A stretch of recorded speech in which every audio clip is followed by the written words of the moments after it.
From here till the end, which ain't that far away. Every class, we're gonna start sharing things students are doing. Okay?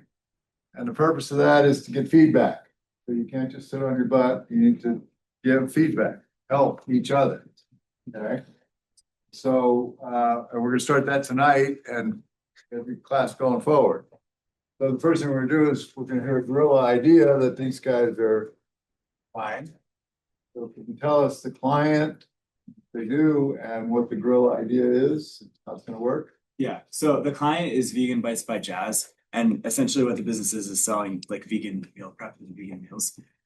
So basically what the guerrilla idea is we're looking at the You B2C. segmented this market to distinguish Yes, so vegan, people who are vegan and people who are like not vegan, but might try a vegan thing once. yeah, maybe interested for health reasons, maybe are looking at meal prep more as a holistic thing because they want to save time. But that market segment definitely exists. So how do we appeal to that? There's this stigma around vegan food that's like, well, maybe it's not as tasty as this regular food. So what the guerrilla idea is she has a very good lasagna that a lot of clients say tastes like even better than or is indistinguishable from non-vegan lasagna. And what we're gonna do is in our two dorms, in Balmer and Duncan, we're gonna have a competition where you guess, like it'll be the vegan lasagna and like another form of lasagna, non-vegan. And we'll have people guess like what? Like me. Yes, yeah. And we'll have people guess which one is which to see if those are truly indistinguishable. And we'll record reactions mostly for social media. We're thinking about also doing that at the Christmas thing where a lot of entrepreneurs will be for the SB program. So if they guess right, do they get anything? Yes, we for the like the SB Christmas thing, it'll be a discount coupon. We're still thinking for what the dorm incentive will be. I think our guys would do it for the love of the game. I feel like they don't need a discount. There's some context. They get free food. Yeah. That'd be enough incentive for the guys in the dorm. What do you think? Mm-hmm. It's a good idea. You can tell these students really care about you and want to help you improve your idea, because it's got something to say here. And, okay, have you? Maybe like, are you just doing lasagna or are there more products you could do with? We thought that was like the clearest one we could do because there's definitely like meat lasagna and the vegetarian option, and a lot of people say that that's like one of our best products. Some of the other ones would get a little bit more difficult, but I think expanded variety could be interesting. Especially for the future too, because we want to like make this so that she can do it like well past our time for social media. So I think that's an interesting. So is there a way so I can't see that it has meat in it? Yeah, we're That's gonna looking. buy it. As soon as I see meat, that's the better one. Yeah, we actually started looking at this like in the meetings. We're trying to look at like different frozen lasagnas to see whether like the cheese would cover it and whether the cheese layer matches the cheese. Somehow disguise. Yeah, like put it in the same container, like the same serving size. Like we want to try to make it as indistinguishable as possible. Yeah. I think the idea itself is really good, but I'm kind of curious about how much activity she gets on her social media for this business, because I think it'll only be as effective as however many people see it on the social media. So if they don't have a big following, I feel like as good as the idea is, I don't know how effective it would be. Yeah, the Instagram has a pretty good following, but we think that her social media, like the way that she has run campaigns in the past, hasn't been very good because there's not been a lot of consistency. So we think that implementing kind of a consistent brand thing, but also as she does events and as she talks to these people, promoting her social media actively so that more people will follow it. But I think her Instagram is almost 1,000 followers. Yeah, right? almost. And the other thing, well, that's like a valid critique. It's also like it's a low cost thing to do. So it's like something is better than nothing. You got to start somewhere. And this could gain traction somehow, or we could continue doing it.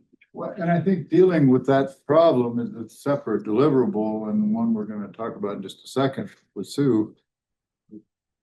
Yeah. There be a channel available to boys in the dorm who want to try it or buy and have, like, will you offer something to them? But I want to know that. So will she be selling these on at the same time she's got this? Yeah, or like, would contest you going? guys have a link to her Instagram at the table or something? Yeah, I think we would do QR codes. That's what we plan to use. QR code link. both the Facebook and the website. Oh, I thought you were asking, would they have stuff? Yeah. I mean, yeah, either way, would there be an option for them to buy? That would necessitate that ArcLight be there, so we weren't planning to do that. I think it would be easier if we just did it on our own, but I guess that is an idea we're going to. Are there any, have you guys found any big venues in South Bend where you could do something like this in person? Are there anything like that where she could set up shop and do this? I think, other than this holiday fair with SBEEP, I think like community centers would be a good place to do it. I think the whole idea is, let's try the guerrilla idea, you know, place they can control, the campus. Yeah. And if it's really cool and all kinds of neat stuff comes out of it, it's gonna motivate her to do it at other places, and you can, so they would think about other places. Kiki? Yeah, like for your dorm, if you guys can't find like a way to like mask it where you can't tell the difference, you could try blindfolding people, like kind of fun. And if you're like friendly with your dorm's like social media manager, I do believe that dorms are allowed to post like brands and stuff, like you could just do like fun video and kind of tag them. And the third thing is she at the farmer's market? That ended, but for next year. Because they do actually, funny enough, your entrepreneur sells at our entrepreneurs establishment. Really? Yeah, yeah. So that's all. Yeah, Well, those are great ideas. Yeah. I like the blindfold. that is a good idea. Thanks. This one's, both are mandatory, it's gonna be red. So sometimes maybe if you could have a friend of yours and so. Just do the same thing and get also that women's. Maybe they could also tell you about taste, and if they do taste it, I don't mean to say women would know instructions. But it would just be something to consider. Sure, good. Anything over here? Okay. Nice. It's important that, well, there are three things that are important. One, the tide is in. This is the big event in December. So, do we have enough for everybody? I just want to make sure at least every team gets one, but, so the SB program, South Bend Entrepreneurship University program, is a 10.5-month program. It starts with 6 Saturdays of training, 4 months of mentoring, 4 months of student consulting. So we're just coming to the end of the 10.5 months. Another part of it is twice a year, we, entrepreneurs, people in poverty, people in disadvantage, have limited social networks. And social networking is everything in entrepreneurship. So we have 2 social networking events a year, one in May, one in December, for these entrepreneurs.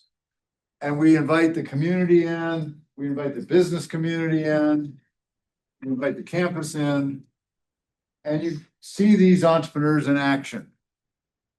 And so the one in December is called Be Your Own Santa. And it's super cool. We will have 50+ entrepreneurs at tables, selling their products and services. We'll have music provided by entrepreneurs who've been in the program. We'll have food provided by entrepreneurs who've been in the program. Santa will be there.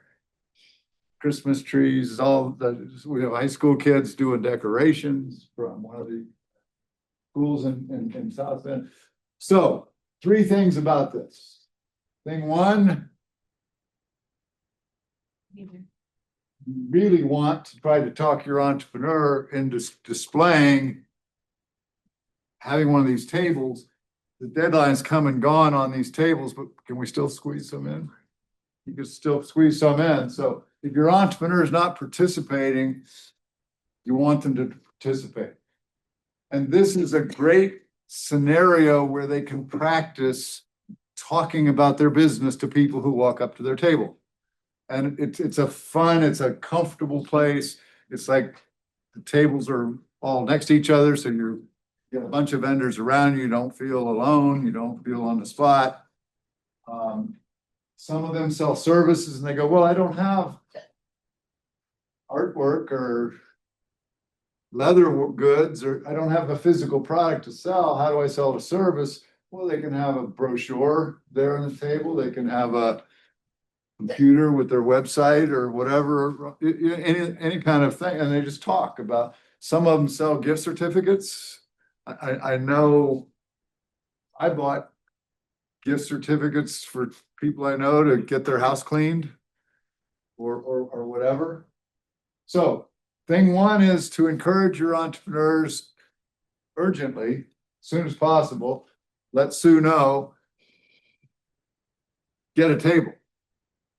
Thing two is, if they don't have a table, they should show up. So they can see other entrepreneurs doing their thing. That's motivating. And they can get a sense of how these folks sell. Thing three is same thing. We should be there. You should be there. Show up. Show up to support your entrepreneur. More importantly, show up to support all these entrepreneurs. And bring money. You'll find stuff that you give your friends, give your, oh, I don't know what to buy my niece for Christmas. Well, there'll be something there that maybe will be and bring your friends. We need a big turnout for this thing. We need hundreds of people to show up, and it's cool, okay? So Thursday night, be sure you talk about the Christmas fair, the Bring Your Own Santa event. It's December 6th, Saturday from 11 to 2. Be there. Or, Sue? Be square. There you go.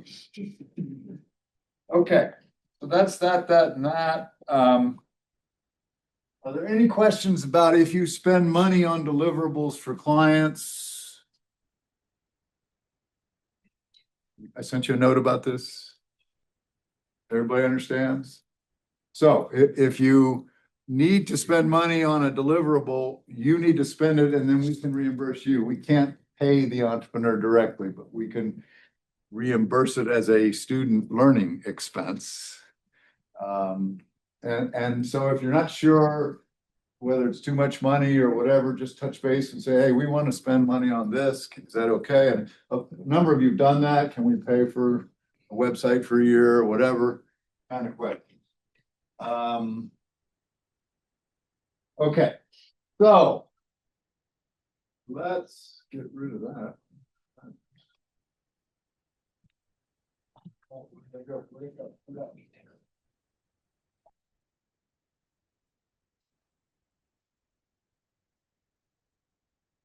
Let's take a look quickly at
IM for PDF.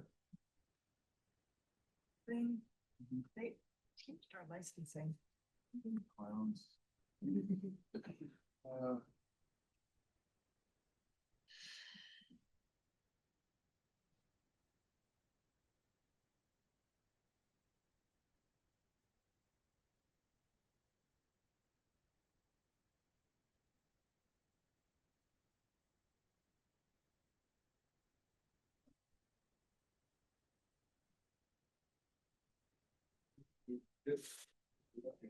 Each one to shut it down. It's not over there. Yeah, but at least she will. Us on like an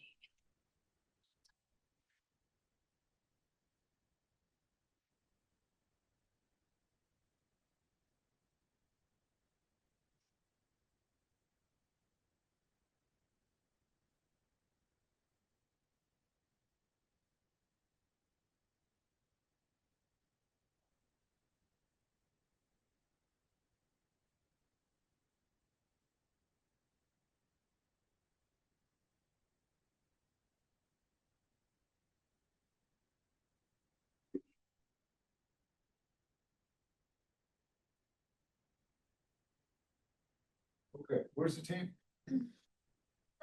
Come on.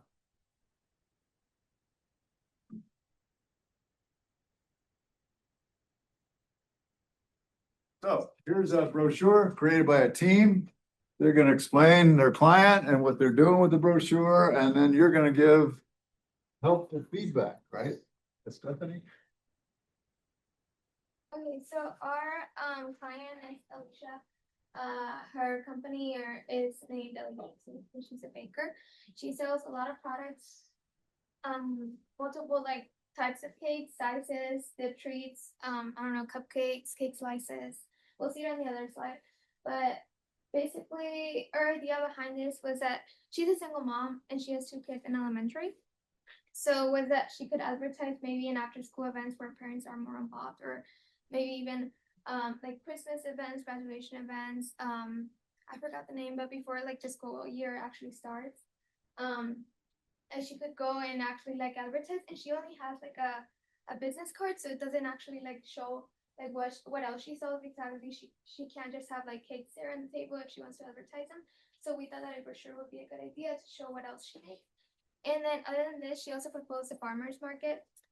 And like obviously the sun and everything, like it wouldn't be a good environment to have like cakes in there. So that's another reason of why we thought the brochure was a good idea. And well, so we have the logo. We like created like multiple logos for her to see. And that's the one that she liked the most.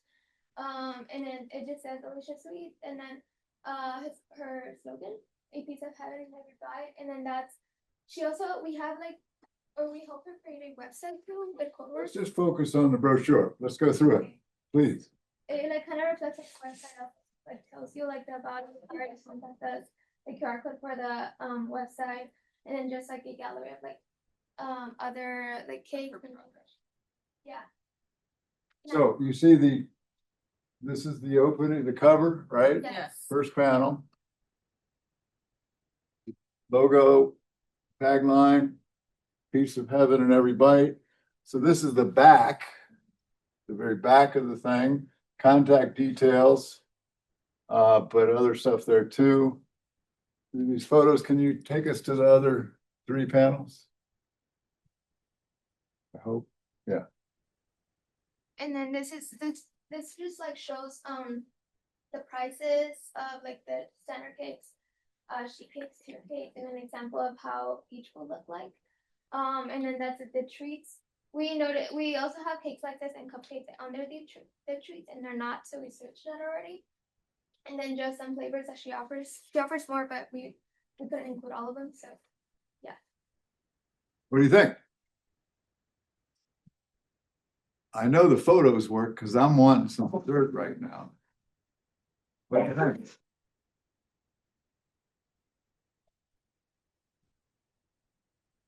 Yeah, go ahead. They like included the prices all in the inside. I feel like it's like really easy to read. I like that they included pictures with every kind of code that she offers. Good. You had Matthew? mentioned the website and also the business card. Like, do you use similar fonts and colors on all of those, like to keep it? The color is based like, but like the color drop, it's big. Can you move it to the other panel? Andrew? This might seem like super minor and I might just be a little confused myself about this, but does it open like the part that says Alicia's Sweets right there on the right? does that open like to the left or to the right? I couldn't tell by the, It would be the front and it would open this way. okay. I was just confused about organization. Yeah, I think you guys did a really good job. I also really love the aesthetic in general. It's really visually appealing and looks professional.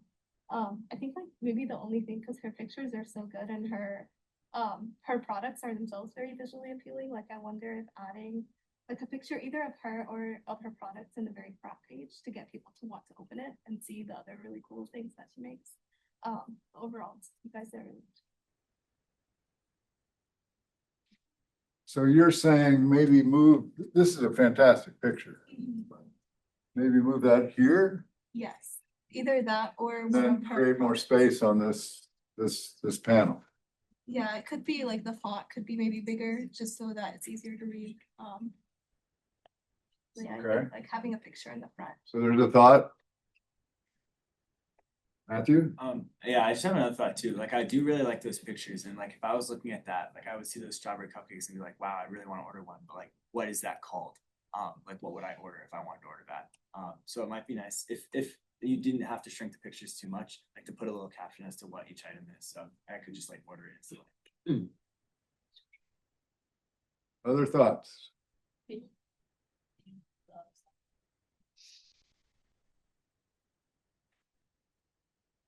You had your hand up? I'll just say that, be careful when printing them because all of the images are very detailed. And that's part of her strength because they are like very nice cakes. But since they have a lot of detail, when the printing is done, it may look like very different. Just I don't, the spacing here, I don't know if would be better tightened up or was better the way you have it. Changes obviously in the third panel, but that's a thought. Anybody else? Yes, yes. I was trying to read, why is there a need to say starting at? Because we don't want to be too specific with the prices, if say like this cake was like, I don't know, $100, It gives them a kind of a little- range, yeah, and it's also the way it looks on the website. but can't you say from this price to this price? No, because there's a bunch. We've actually agreed on the starting at because it's describing the reality would be too much information.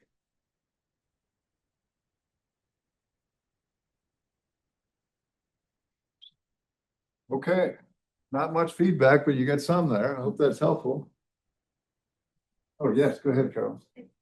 Maybe just try it out, but I feel like the middle flap, like the words above the like first picture, I feel like my like eyes go right to the picture, so maybe like see what it looks like if you put the picture first and then the details below, and then maybe same for like the last picture, like the picture above and then what the prices are. Just because your eyes will go to a picture first and then like kind of seeing what's under. Yeah. Good, yes. and also the spacing between the sentences for sheet cakes and the spacing between the sentences of siren cakes, they are different and that like looks weird. Like Yeah, okay. I like this, that font, it's kind of captures the elegance of the desserts. Yes, I also really like your guys' brochure. The one thing I'd say is the QR code directly to the website? That's your prototype right now, we just published it today. Okay, so the website is being published today. Yeah. Oh, it was published today. Okay, I was just gonna say like it might be nice to add just the URL as well. I don't know, like the QR code is nice, but it's sort of like I don't know what it's for. Like I don't know if like I scan that and I get to order, or I scan that and it takes me to one of her social media accounts, or allows me like I think it'd be nicer if you maybe say like a link to our website. I mean the QR code to our website, or directly put the URL somewhere on her. We also thought Audrey helped us, and like she showed us a link tree also like takes you to Yeah. have the option of like all of them, and then they can choose which option they want, like do they want to go to the Instagram or Facebook or Yeah. Is that what you guys were gonna do? Like a link We're tree? thinking about that too, yeah. Okay, that's cool, yeah. good. Who did the clever thing with the QR code? I saw it today, I thought. It's actually in the shape of. What was it? Was it like the dog paw QR code for Highland Haven? Yeah, yeah. Tell us what you did. Basically like the entire paw looks like a QR code, like the outline, the silhouette. But like the main part of the paw, like will basically be the palm, is like the actual QR code. So it scans and it would be like on her merch or hoodie, so it's not just like a So big. the ugly QR blur. code looks like a dog paw. It's kind of cool. Stands out, given what you normally expect with a QR code. Thank you, guys. Hope it was helpful. Good. So we're gonna be doing a lot more of that. Just let me know if you want to be featured. I want to ask Sue to come on down. Sue is,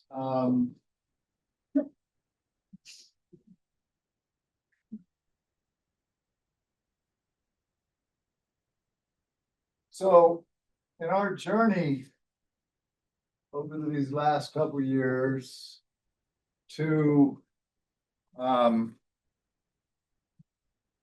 do as much as we can to support these low income and disadvantaged entrepreneurs, we do a lot. We've learned a lot. Sue's learned a lot about using social media to promote these businesses. And we especially have tried to create a culture in the amongst all these folks that we work with of celebration. So when one of them accomplishes something cool, she gets it out on social media and everybody's like excited for the person that did something cool. And so the upshot is we've learned a lot about increasing likes and followership and all that sort of thing. And because Sue's like the mastermind behind this, she hates when I say anything positive about her. I asked her if she'd just take a few minutes and share some tips from her real on the ground experiences with these entrepreneurs and social media.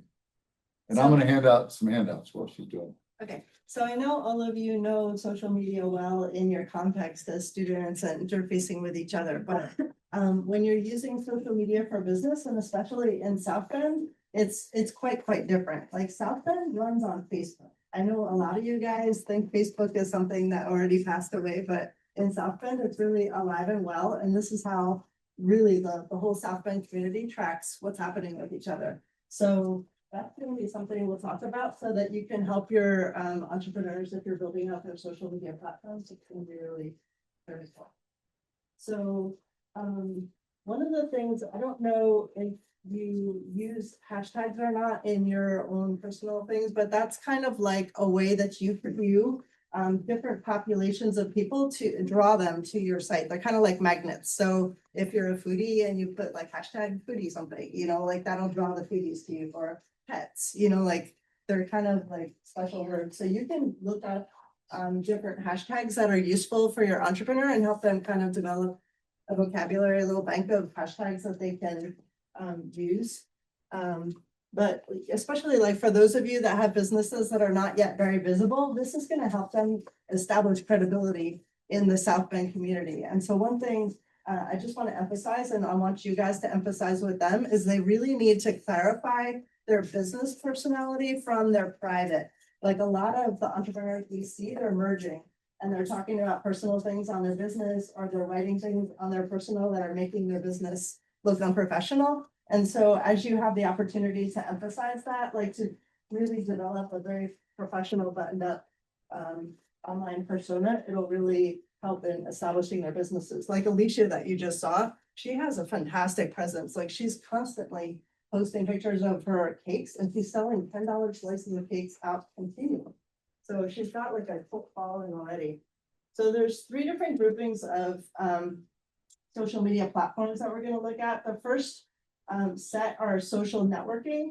As I mentioned, Facebook is most relevant for the people we serve. And then for those of you serving B2B clients, LinkedIn will be useful. I don't think X is really relevant for most of the businesses that we work with. But you can see, you can look in your own time, you'll have this deck in your Canvas, all the details about who uses these kind of platforms, so you can gear which you're choosing for your clients. So Instagram, I'm sure you guys are quite familiar with. These are good for like things that you wanna focus on, like videos, creating behind the scenes things, or kind of like exciting kind of promotions, like when you guys are doing your YouTube things, I mean, your videos, maybe you can see which of these platforms would be helpful in kind of doing the big reveal about vegan versus meat and things like that. And then also helping your clients develop a bank of reviews is gonna help set them apart from others and give them credibility. People really do look at these things to know if they should do business with somebody or not. Okay, so I know in another class you learned about the sales process and how people become aware of a product and then move towards purchasing. So there's a similar paradigm in the social media sales funnel. So initially, you're gonna be like kind of trying to attract the strangers that may be in your target market. Then you want them to visit your site, visit your Facebook, start following you. Then you ultimately want them to turn into sales leads. And then as they become customers, then they can also become promoters. So there's like a progression of involvement that you want your visitors ideally to use. So, oops. Okay, so one of the people that you know on campus, anybody recognize him? Yeah, this is important, Joe, he's in your dorm. So one of the things, this is kind In of the dining hall. the dining hall, yeah. Maybe also- Better not be in the dorm. Nice. But one thing I really liked about him, like early on in his journey as a business person, he was very disciplined in his social media marketing. Like what I like about this, I don't know if you guys feel the same way, but like every day he was posting his little package somewhere else. So I felt like this became like a friend, and like, oh, now we're going to this bed and breakfast. Oh, now we're at the supermarket and we're checking out. And you know, like now we're in a cafe, and you just kind of develop this emotional bond with this little person as he was like going around these different things. So I thought that was very clever, and it's very disciplined, as you can see. It's like a consistent kind of look and theme and feel to all of that. Lucretia, Dr. Morris has mentioned also, she sells the CMOS, and initially she was focused on kind of educating people about what CMOS is and why one would want to use it. And now like she kind of toggles between those kind of ads and these kind of testimonials about the product, and it's also very effective. Yeah, she just has great feedback, and she's constantly updating it with the new testimonials that she gets. So it's simple, but it's effective in communicating why people want to use her product. She does that 92 minerals Mhm. so much. Yeah. So many different ways. Yeah. Everybody knows there's Yeah. 92 minerals. Yeah. So as in other kinds of strategies that we've been talking about in this class, you want to have specific goals of what you're doing. You're not just kind of throwing paint at the walls. So you want to think through what you're doing and why you're doing it. So we'll go through different options. So I don't know if you come across this kind of formula in different spheres, but there's something called SMART goals. Have you guys ever heard about SMART goals? Okay, so it's the same kind of idea that you're going to apply to these social media strategies. Know what you're doing, why you're doing it, have some kind of measurable, tangible kind of like outcome that you're searching for, but also make sure like it's attainable for the entrepreneur. You don't want to overwhelm them with things that they can't achieve given the time and the resource constraints that they have. So these are some social media goals that you could consider, like brand awareness, reputation, increasing traffic, educating the people about your clients if they have something that's unusual and coming to market. Some of our entrepreneurs have used it for hiring, things like that. So you can, these are just some ideas. Other ideas. So as with other aspects of what you were taught in this class, you have to identify who your audience is. And then you're gonna think about like, what's the best way to attract them? And so looking at the platforms, looking at like the content, different things like that. And so like, I think the main question you wanna answer, this says what jobs are they trying to get done? But really, what is the need that you're trying to meet through the products, through the the communication of the social media. Then you're gonna choose the right platform, looking at the first couple slides that we went through to see which one's the most appropriate. So we're gonna reverse engineer this just for the sake of time. So tell me, who is the target audience for this social media post? What do you think?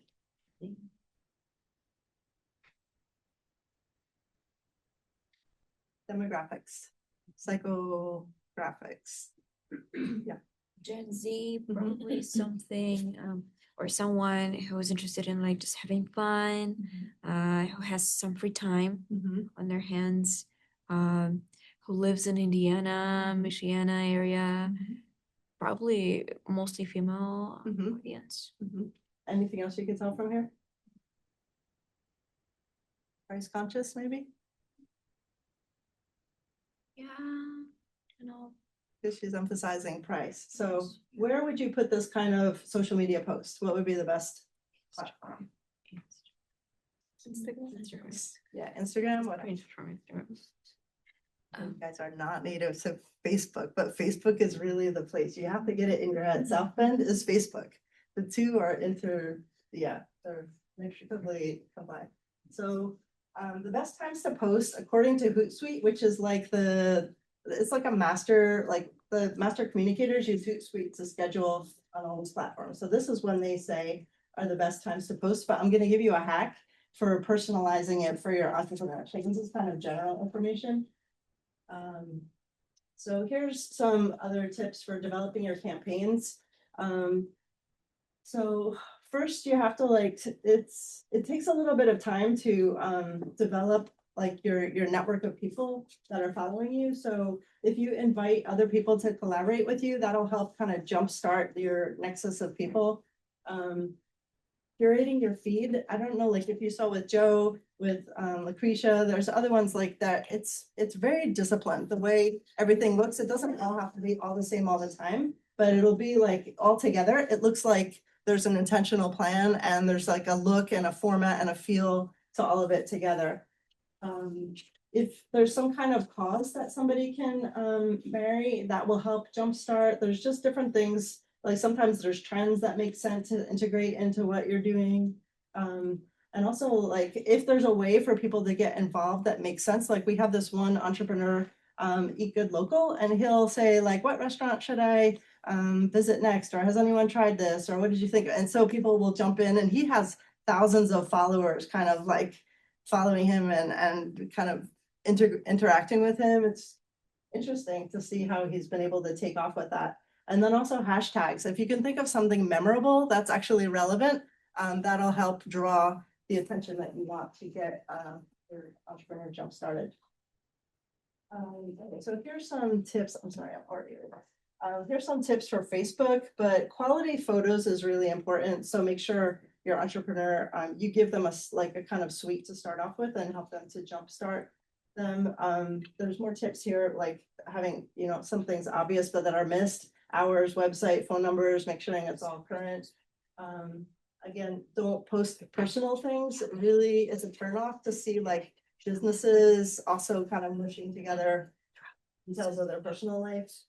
Okay, so when you first start a Facebook account, you can't start growing the account too quickly or they're going to shut you down. That happened to me when I first got here. So here's a way to just do it kind of slowly. Like think about who your entrepreneur is and what kind of groups are similar that they can like.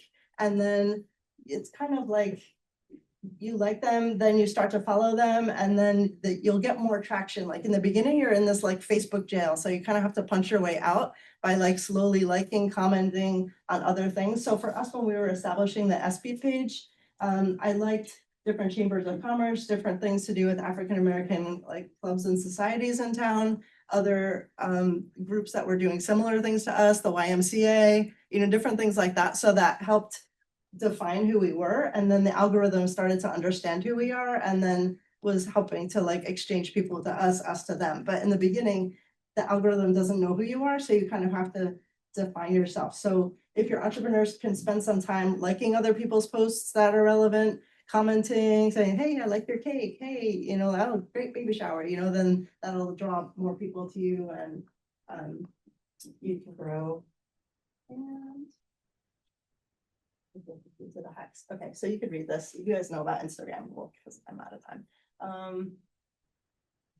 Okay, so here's the hacks. On the back page of Facebook, there's like a business calendar. So if you can look on it when you have, but there's like all kinds of specific days, like National Dessert Day. There's Pasta Day, there's all kinds of things like that. So you could look at the calendars month by month and plan a strategy. You could also go week by week. You see how we have like posts timed?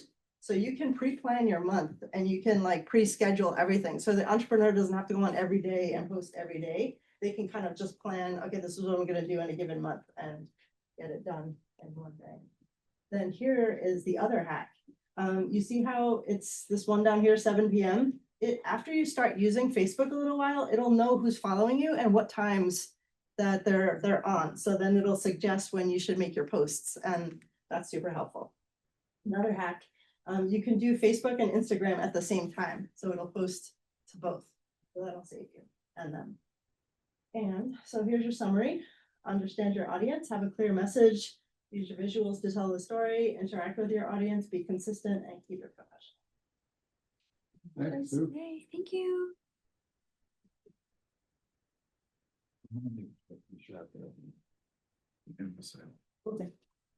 Okay, and while we got her, Sue sent me this clever gorilla thing.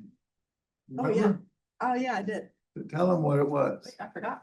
There you go. So it was an insurance guy and he's going around paying people's Oh, parking tickets. parking meters. He's putting money in their meters because it's expired, right? Yeah.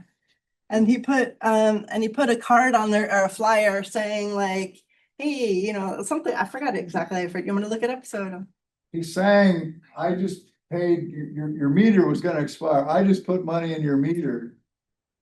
And that's how I look after your well-being or something. He's trying to connect it to his insurance. That's why you need to buy insurance from me, because I'm watching out for you. It's clever anyway, so.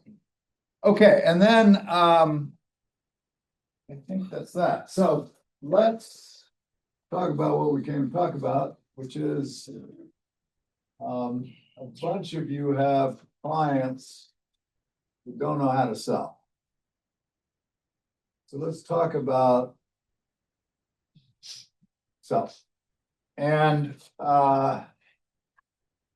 remember, you need to start to think, even with the limited resources that the entrepreneurs have, that it's a promotional mix. So it's how does personal selling complement the brochure or complement the social media things you're doing? I meant to hand this out and I'll forget, so I'm going to do it. But before we leave totally social media, I've introduced you to the 10 components of a social media campaign. And when I did that, I said, I'm later going to give you a handout that applies that. Okay, so that's what this is. If you could pass those around. But this is taking those 10 steps and their application to something called La Protectora, which is a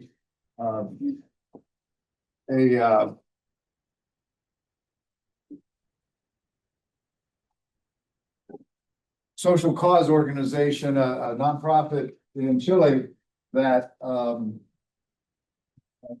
raises money with this Red Nose campaign, where people stand on the street with these red noses and red buckets, and people in cars put money as they go by in the buckets, and that money goes to these children who are in what's the word?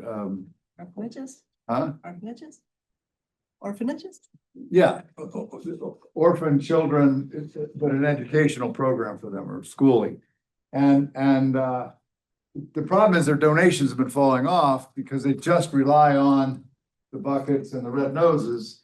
And so this is the first time they're creating a social media campaign to couple with the red noses in the bucket. So you can see how each of the 10 elements of a social media campaign have been applied to La Protectora's initial social media efforts to, they were sort of in the dark ages and suddenly decided, well, maybe we better learn something about social media to complement what the street marketing of the folks with the red nose.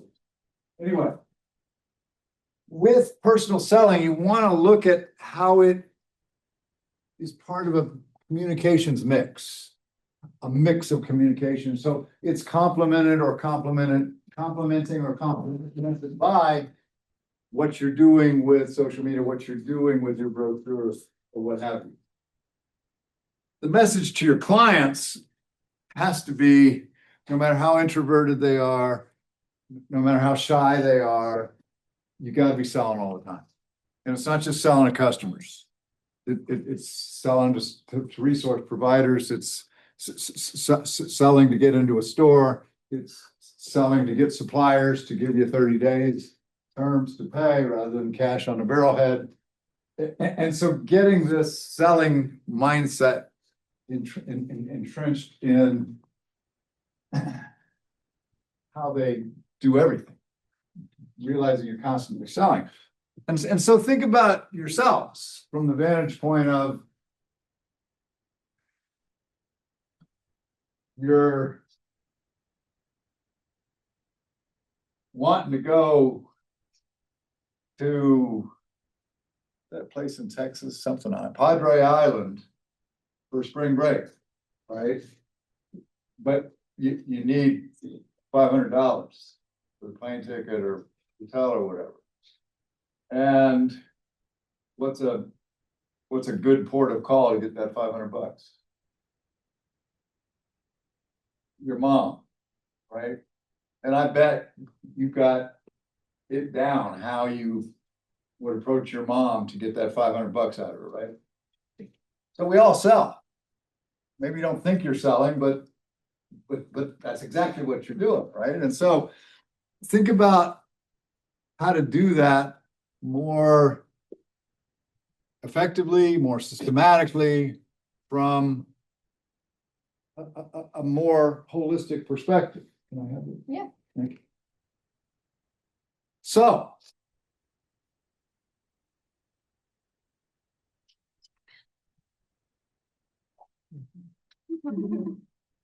sell me that pen. Do you have a pen? Yes, I do. Okay, what kind of pen is it? It's a pen with ink in it. But I bet it doesn't have ink like this pen does. What's different about that pen? Would you like to find out? Not really, I'm not. I got a pen. Well, I'm new ideas. Yeah, sell me a pen.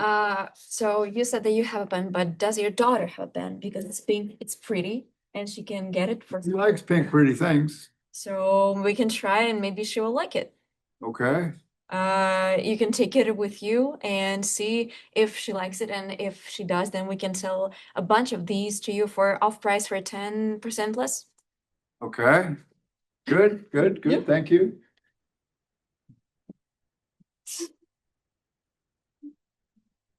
Sell me a pen. So you say you have a pen already. Did you know that this pen has other features that your pen has? Really? What kind of features?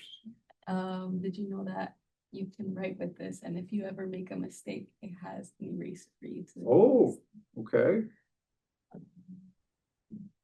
Well, would you like to, I guess? Would I like to buy it? Okay, thank you.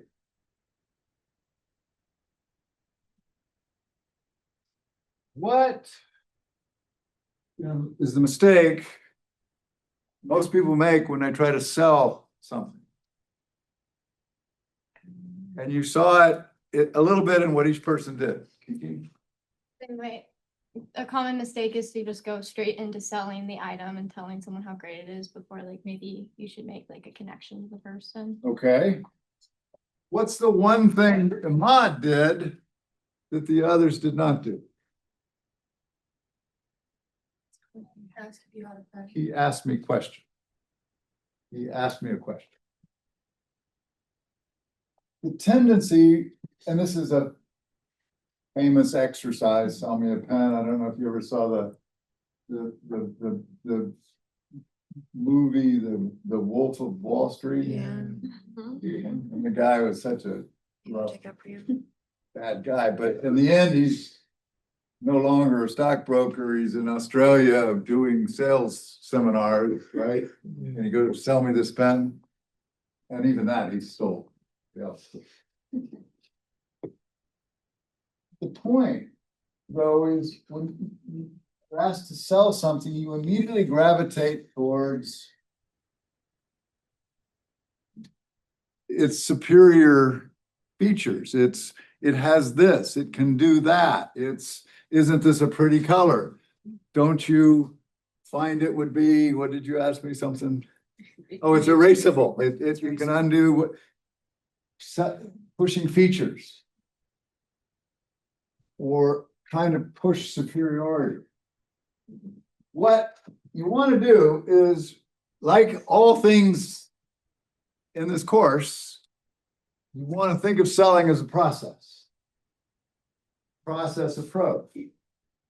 And so some of you are working on deliverables related, for instance, to step one in this process, which is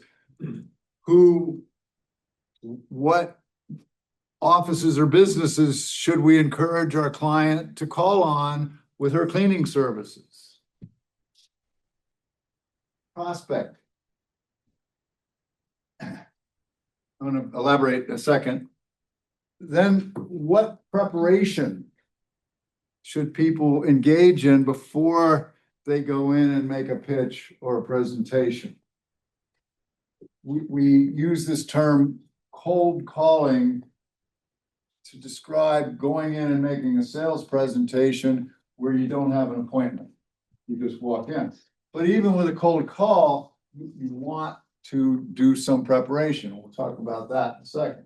The actual presentation, which I'm going to elaborate on, and then post-sale. What do you do to follow up, to reinforce? And so when you think about prospecting, especially with our clients, you're trying to think of people that have both the willingness and ability to buy. A prospect is a person or a customer, an organization that arguably has the ability to buy, arguably has the willingness to buy. And prospecting is trying to get it down to figuring out the 20% that'll buy, be responsible for 80% of the purchases. Getting to that 20%, bringing efficiency. So it's the same notion of segmentation in terms of, and my favorite story about this was a student years ago, and it will reinforce why some of these courses we make you take actually do have value in the real world. But I had a student who I helped him get a job as a salesperson. And it was with a big multinational company called 3M. You may know 3M. They make a lot of different things, Post-it notes and stop signs that you can see at night. Those are all 3M products. A lot of adhesive products and so forth. But they also have a whole division that sells audiovisual equipment, like that thing up there that's my PowerPoints are coming through. And this kid was graduating, and so we helped him get a job as a salesperson selling audiovisual equipment for 3M. Within 3 years, he was the #1 salesman in the world. And when I saw him and congratulated him, and I said, "What's your secret? How you didn't know anything about selling and you didn't know anything about audiovisual equipment. How do you become the #1 guy in the world?" He said, "It's all in prospecting." Well, what did you do? He said, "Well, I initially made a lot of calls on people that weren't going to buy, that didn't buy from me, right? And ones that got closer to buying and ones that did buy. But every time I called on somebody, I recorded as many descriptive things as I could about them. About their organization, about who they were, age, gender, whatever. And then I used the statistics I learned in my statistics class back in college, that at the time I thought was a total waste of time. And I ran simple regressions looking at who bought, and I built a profile of the characteristics that best explained the tendency to buy. And then I only after that, only called on those people. And my sales went through the roof by trying to be a little more systematic about who we're calling on. So with our entrepreneurs, you're looking for these early adopters, these people who have a greater need, have more of a tendency to try a different vendor or try a different product. So they may be a little bit more innovative. People who maybe aren't as loyal to whoever they buy from right now. Do you know what a switching cost is? Switching cost? Never heard that term? Customer switching cost? Is it just how much you have to, how much it costs you to switch?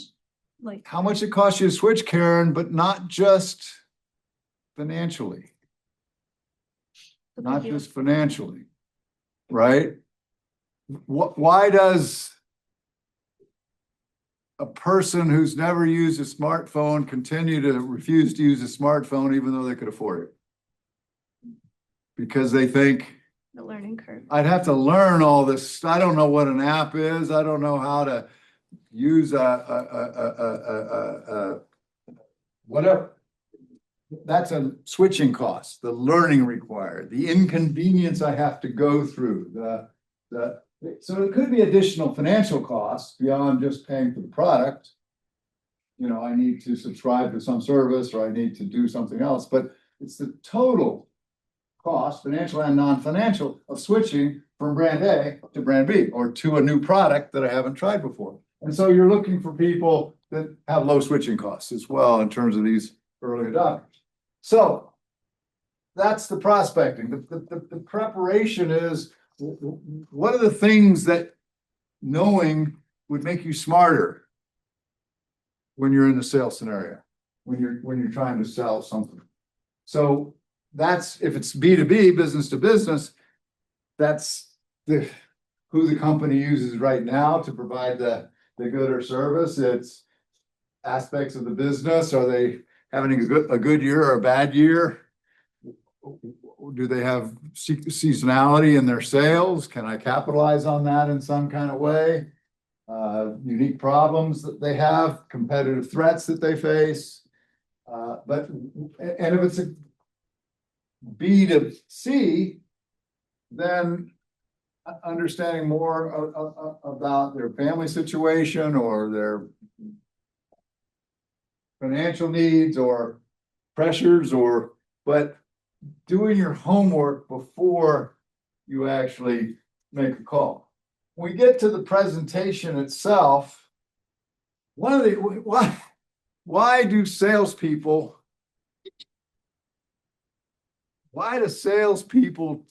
take prospective clients to lunch? Because they seem to like lunch a lot, these salespeople. Why do they take them to play golf? It gives you more face time with the potential customer. Yes. The more you talk to them about the product, the more it's on their mind. Yes. And they associate you. Good. Matthew? You might associate like the product and the sale with something you enjoy. If you do it. Okay. Carolyn? Disarming, it's not the business setting, but more of a friend. If I call on you at your office, right? So I'm on your turf when I call you on your office, right? And what?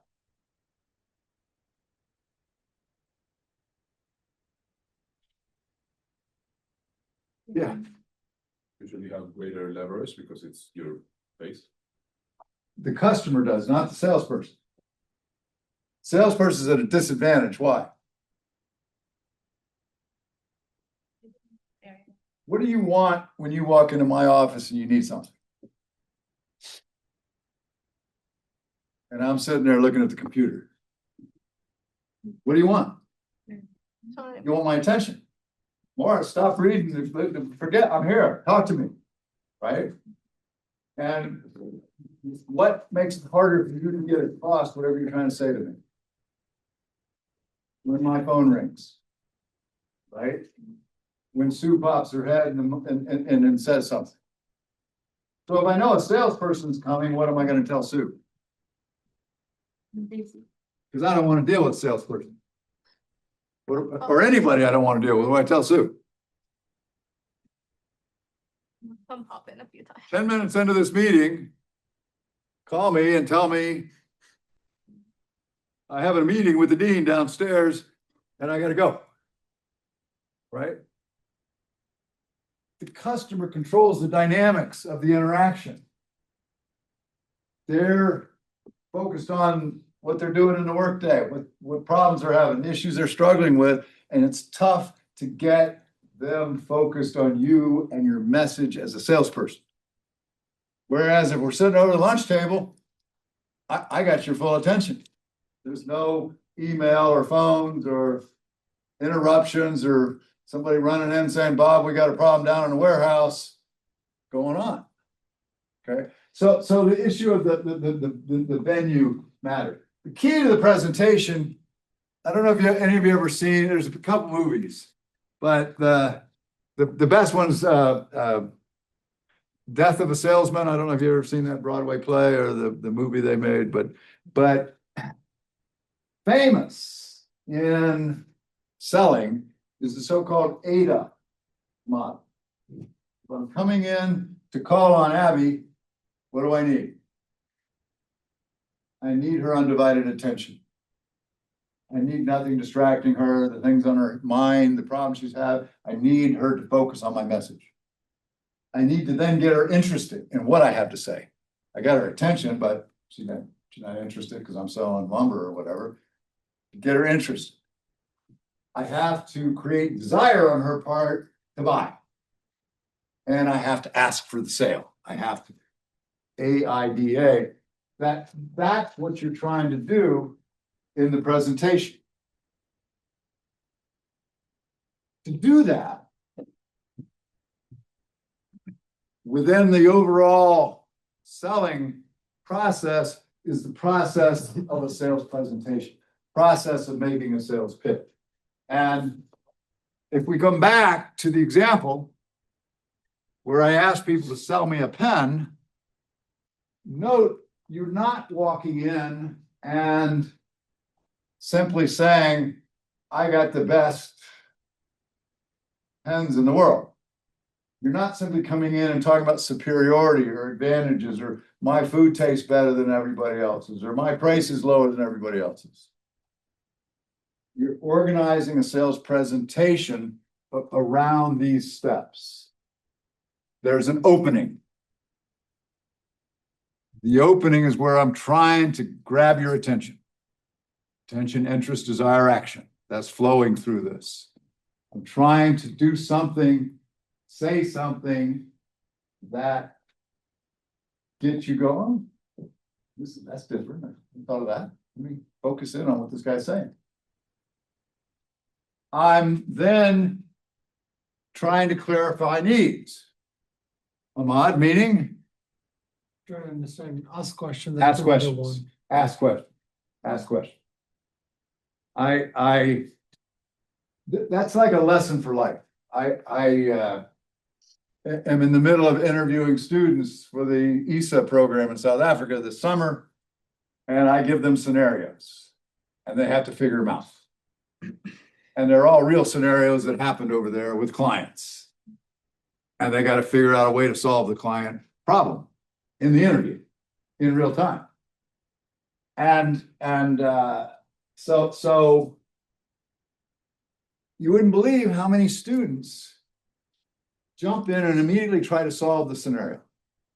Well, you could do this, you could do that. What's the most important thing they do? Don't try to give me a solution without first asking me a bunch of questions. And I never tell them you can't ask questions, right? And as they start to ask questions, I think of things I want to add to the answer that starts to help them see a pathway to a solution. Same thing in selling. The clarifying needs is a deliberate, purposeful set of questions you want your entrepreneur to ask the prospective client. Then the core pitch. Here's the essence of my presentation in terms of what we have, why it can be a game changer in your business, why it can delight you, what happens if you went in tomorrow to buy a car, right? Classic selling environment. If you went in tomorrow to buy a car and you have decided, I think I'm going to buy it. You're still dealing with a salesperson who's pitching to you, and you're playing a role, they're playing a role, and the role you're playing is the role of the potential buyer. It's all role play. And so you're trying to think, well, how are potential buyers supposed to behave? And so you think, I don't want to look easy. I want you to think I'm a tough customer. And so even though I already decided to buy from you, what am I going to do? Raise objections. Yeah, I'm not sure. Timing's not the best. Sales are down for us. This isn't a good time to buy. Not sure I have the authority. Got to ask the wife. I raise objections. It's a normal part of any sales transaction. And so what does the entrepreneur need to do, the salesperson? You need to anticipate what the most common objections are going to be. You need to know those ahead of time. When I'm trying to sell them my cleaning services, what are the 5 or 4 most common objections that are likely to be raised as to why I can't commit to buy from you today? Because what do great salespeople do? They turn the objection on its head. They turn the objection into, you're objecting and trying to give a reason not to buy. You turn the objection, well, that's exactly why you need to buy. You turn it on its head. You turn the objection into an argument for purchasing. And then you close the sale, and there are specific closing techniques. My brother, my younger brother, was the one in our family that actually had a personality, had all this charisma. We were growing up, little guys. Every mother on the street loved my brother. He could sell anything. And he had worked in a couple different industries and stockbroker for a while, did other things, worked for a big computer company. But he moved to Florida and decided to run for office. He runs for the mayorship of this little town outside of Orlando called Lake Mary. And he calls me up right before the election. And he says, brother, I need your help. Well, what do you need? I said, well, tomorrow, it's a Saturday morning, I'm going out door to door to try to get people to vote for me. Would you go with me? I'd rather go to the dentist than go on a Saturday morning knocking on strangers' doors asking them to vote. But I love my brother, so I went. And I'm talking about a guy who's a consummate salesperson. And so we did this for like 2 hours. I'm just standing in the background looking stupid, right? Looking supportive, but he's and he was brilliant at when they open the door, it's Saturday morning. You know they don't want some stranger at their door. You know they can't wait to close the door as fast as possible. But he was brilliant in terms of his opening. How he got them to pause and listen to him for a minute. His questioning was perfect. Because he would quickly figure out this person, their hot button is crime. This person cares about the parks. This person cares about the crappy maintenance of the streets. This person's worried about property taxes. He could use the questions to quickly get to what their hot issue was. He gave a great pitch. He good at handling objections, but we take a break, go have a beer, and he goes, give me a critique.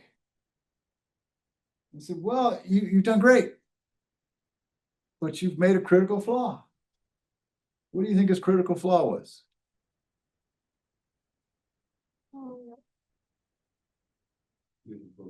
He didn't ask for the sale. So, Carolyn, can I count on your vote on Tuesday? Why is that so critical? Because it'll just kind of lead to indecision. They'll be like, oh, okay, like this guy came and talked to me, but maybe that person isn't even gonna go vote if you don't really prompt them to Most do it. people aren't gonna say, no, you loser, I'm not voting for you. Most people will try to be more positive. Well, I'm thinking about it. Well, that's good. At least you're thinking about it. You weren't thinking about it before I knocked on your door. Asking for the sale. You gotta get your entrepreneurs to ask for the sale. Because it forces the prospect to take a position. And even if that position is just, well, it's interesting. Let me think more about it. So this is a sales pitch. I would use this. It's a great model. This is the sales pitch that we put together, students put together for an entrepreneur, one of our favorite entrepreneurs, a woman named Marquito. And Marquito actually, will she be at the, Marquito will be singing at the Christmas fair. She's really good. She does a lot of gospel kind of things and other kind of things, but it's not a gospel thing. She plays all kinds of music, but she's fantastic. And her business was to try to change funerals from being depressing, sad, dirge kind of things to uplifting experiences through music. And so there's a problem because the customer that you'd be selling this to is somebody whose family member dies.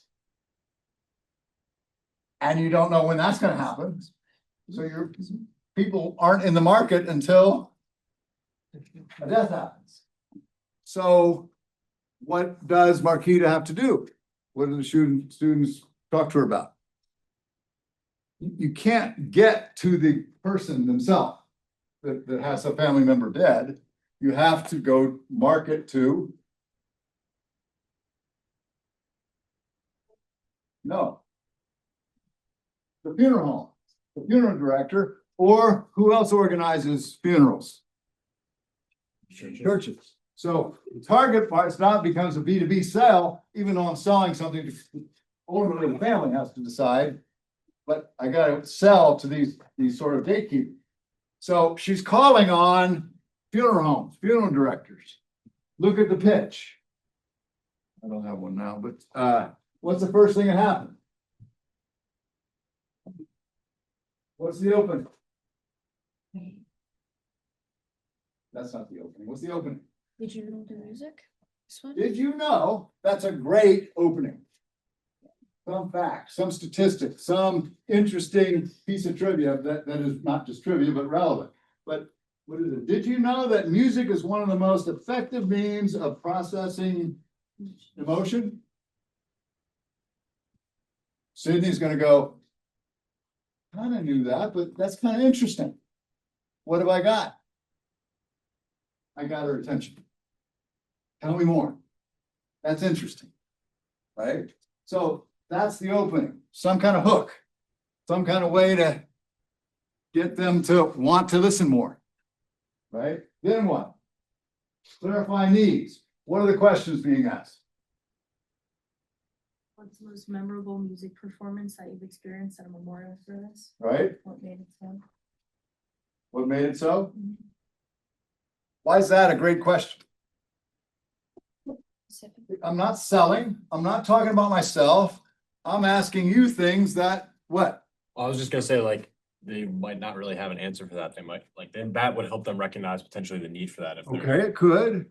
But what's the key to the, yes, Their answer is gonna tell you how to tailor the next part. that's exactly right. When I get into the core pitch, I know the core pitch, but I'm gonna tailor aspects of it to the answer you gave me to the question. So the questions aren't about necessarily your product, or it's getting their sense of their needs, getting a sense of their orientation, their preference, things they like. You see the core pitch, the pitch gets into specifics as to how Comfort works. Comfort is the name of the venture. And she's even got a guitar with her, and we'll do a demo on the spot. Right? But the funeral director is gonna raise objections. Well, this is not really my decision, it's the family's decision. Yes, but this can change the whole experience. This is a service you can add to your bill when you give them the bill for the casket and all the other kind of stuff. You'll make money on whatever, but and so what you see at the bottom of the page, the students have actually anticipated the objections that are going to be raised, and they've put suggestions to the entrepreneur of how to deal with that objection, how to turn it on its head, how to turn that either neutral or working for us instead of being an objection. And then the close. If you, and there's a link in the slides, but there, if you go to YouTube, there's a ton of videos on how to sell. Mostly featuring really schwarmy salespeople. But if you look at some of the closing techniques, so here are examples of object. Timing's bad. I don't have the authority. Exactly fit our needs. You really unknown in this product space. Never heard of you. Don't have the budget. Handling objections. The close. Don't close too soon. But be sure to ask for the sale. Be ready to make a proposal in writing as well. If you get a no, circle around, try again. But when we get to closing techniques, there's a bunch of standard ones, like the puppy dog close. What do you think that is? What? No? Maybe you give it to them and they get a little attached to it. If you come to a animal shelter, right? And they say, well, you can take the puppy home for the weekend if you would like and bring it back on Monday. What happens? They never bring it back. So it's the same idea that Kiki just said. If I give you a trial, you'll decide, well, I might as well just keep this baby, right? And there's a bunch of different kind of closing techniques that get the person to yes. And then there's a follow-up step in terms of what Marquita is promising to do as a follow-up. But you'll note this is not some long way, it's not a 10-page document. It's short. Your clients aren't going to have a lot of time in front of somebody. I walked in, I'm trying to tell the office manager why my cleaning services are available and you should buy them. Organize it this way. I can help you with this in terms of wordsmithing it, but whether they're selling to customers or to get into a store or any of the other reasons, put together a simple pitch. And this is very different than pitching like a venture in a venture pitch competition. This is selling. Okay? Make sense? Amen? See you Thursday.